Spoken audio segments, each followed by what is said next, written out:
नमस्कार, मी दीपक केदारे. Time TV महाराष्ट्राच्या bulletin मध्ये आपलं स्वागत. सुरुवातीला नजर टाकूया काही ठळक घडामोडींवर. 3 देशांना 26 आकरा हल्ल्याची पूर्वकल्पना, हल्ला रोखण्यात मात्र अपयश. 2 आठवड्यात तब्बल 500 अतिरेक्यांना लटकवणार, पेशावर हल्ल्यानंतर पाकची धडक कारवाई. कोल्हापूर पंचगंगा नदीचा लवकरच शुद्धीकरण आराखडा, मुख्यमंत्री देवेंद्र फडणवीस यांचे आश्वासन. विधानसभा विरोधी पक्षनेतेपदी राधाकृष्ण विखे पाटील यांची नियुक्ती. आता वळूया सविस्तर वृत्ताकडे. नगरांचा विकास झपाट्याने होण्यासाठी आज मुख्यमंत्र्यांकडून अनेक महत्त्वपूर्ण निर्णयाची घोषणा करण्यात आली. यामध्ये प्रामुख्याने शिक्षण, उद्योग क्षेत्रात अतिरिक्त FSI ला राज्य सरकारकडून मंजुरी देण्यात आली आहे. तसंच बांधकामाआड येणाऱ्या लाल फितीच्या कारभाराला फाटा देत खासगी क्षेत्रातील बांधकामास 7 दिवसांच्या आत परवानगी दिली जाईल, असाही महत्त्वपूर्ण निर्णय घेण्यात आला आहे. यामुळे उद्योग पर्यटनाला चालना मिळणं सोपं होईल, अशी अपेक्षा मुख्यमंत्र्यांनी व्यक्त केली. तसेच सफाई कामगार आणि पोलिसांच्या घरांसाठीही अतिरिक्त FSI ला मंजुरी देण्यात आली आहे. मुंबईवरील 26 आकराच्या दहशतवादी हल्ल्यामागे असलेल्या कॉम्प्युटर तज्ञाचा चेहरा आता उजेडात आला आहे. झरार शाह असे त्याचं नाव आहे. झरार हा 26 आकरा हल्ल्यामागचा तांत्रिक गोष्टीतला प्रमुख चेहरा होता. 30 वर्षीय झरार हा लष्कर-ए-तोयबाच्या तांत्रिक विभागाचा प्रमुख आहे.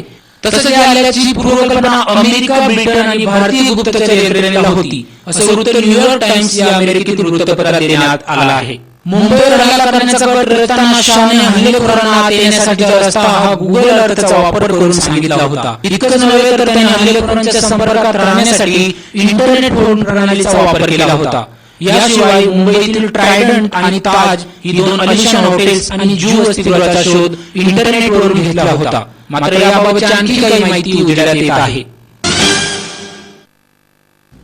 पेशावर आल्यानंतर खडबडून जागा झालेलं पाकिस्तानी सरकार दहशतवादी कारवाईसाठी कडक झाल्याचं चित्र आहे. कारण या हल्ल्यानंतर पाकिस्तानने 6 अतिरेक्यांना फासावर लटकावलं आहे. पाकिस्तानातील विविध जेलमध्ये शिक्षा भोगत असलेल्या सुमारे 500 अतिरेक्यांना सुळावर चढवण्यात येणार असल्याची माहिती पाकिस्तानचे गृहमंत्री यांनी दिली आहे. पाकिस्तानात 2008 मध्ये फाशीच्या शिक्षेवर बंदी घालण्यात आली होती. मात्र पेशावर आल्यानंतर पाकिस्तान सरकार खडबडून जागा झालं आहे. सरकारने फाशीवरील बंदी उठवली आहे. पाकिस्तानमध्ये तब्बल 500हून अधिक अतिरेक्यांना फाशीची शिक्षा सुनावण्यात आली आहे. त्यामुळे आता या सर्व अतिरेक्यांना सुळावर चढवण्याची तयारी सुरू असल्याचे खान यांनी सांगितलं. पुढील 1-2 आठवड्यात त्यांना फाशी देण्यात येऊ शकते, अशी माहिती पाकिस्तानचे गृहमंत्री चौधरी निसार अली खान यांनी दिली. गंगा शुद्धीकरणाच्या पार्श्वभूमीवर कोल्हापुरातील पंचगंगा नदीचाही शुद्धीकरण आराखडा तयार केला जाणार आहे. पंचगंगेच्या शुद्धीकरण कार्यक्रमाला तातडीने मंजुरी दिली जाईल, असं आश्वासन मुख्यमंत्री देवेंद्र फडणवीस यांनी दिलंय. पंचगंगेच्या प्रदूषणाबाबत कोल्हापूर परिसरात सातत्याने आंदोलन झाले आहेत. पंचगंगा गढूळ करण्यासाठी कारणीभूत समस्यांबाबत पर्यावरण तज्ञांनी अनेक उपाययोजनाही सुचवल्या आहेत. मात्र आता मुख्यमंत्र्यांच्या या घोषणेनंतर या उपाययोजना प्रत्यक्षात कृतीत उतरतील अशी आशा कोल्हापूरवासियांना आहे. 2005 पूर्वीच्या नोटा बदलण्यासाठी तुमच्याकडे आता फक्त 11 दिवस उरले आहेत. 31 डिसेंबर नंतर 2005 पूर्वीच्या नोटा चलनात येणार नसून रिझर्व्ह बँकेने 5,02,855 कोटी किमतीच्या 144 कोटी 66 लाख नोटा चलनातून वगळल्या आहेत.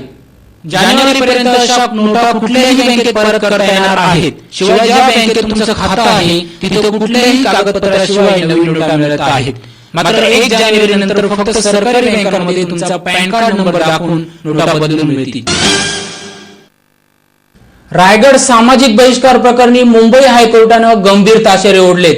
या प्रकरणी कोर्टाने राज्य सरकारला अक्षरशः फैलावर घेतलं. सामाजिक बहिष्कार प्रकरणी काय कारवाई केली याचा अहवाल येत्या 24 तासात द्या, असे आदेश कोर्टाने दिलेत. अन्यथा पोलीस महासंचालक, स्थानिक जिल्हाधिकारी, स्थानिक सरपंच यांनी कोर्टात हजर राहावं, असं कोर्टानं बजावलंय. रायगडमध्ये वाळू टाकण्याच्या अनेक घटना घडल्यात. या प्रकरणी हायकोर्टात याचिका दाखल करण्यात आली असून त्यावरील सुनावणीच्या वेळी कोर्टाने हे ताशेरे ओढले.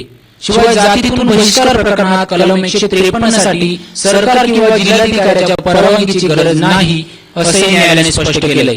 त्यामुळे वाळीत अनेक प्रकरणे मार्गी लागतील अशी आशा आहे.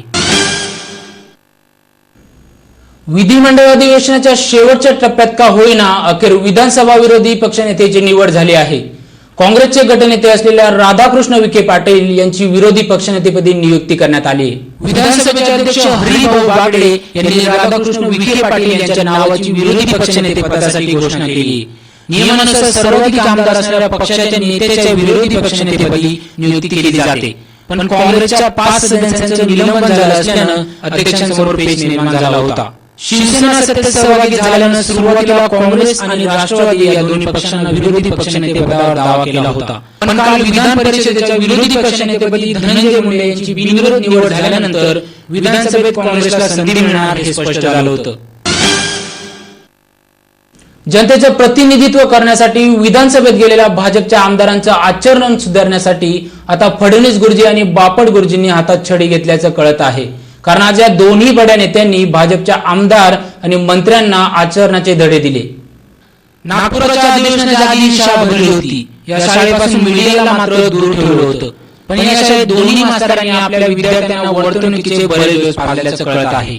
एवढंच नाही तर वर्गात उशिरा येणाऱ्या आमदारांची या मास्तरांची खरडपट्टी काढल्याची माहिती मिळत आहे. आमदारांची अनुपस्थिती, गैरवर्तन खपून घेतलं जाणार नाही, विधिमंडळात गैरहजेरी चालणारी अशी सज्जड दम फडणवीस यांनी नेत्यांनी भरल्याची माहिती मिळते. त्यामुळे भाजपमध्ये अधिवेशनाआधीच आमदारांनी शिस्तीचे धडे दिले गेल्याचे चित्र आहे.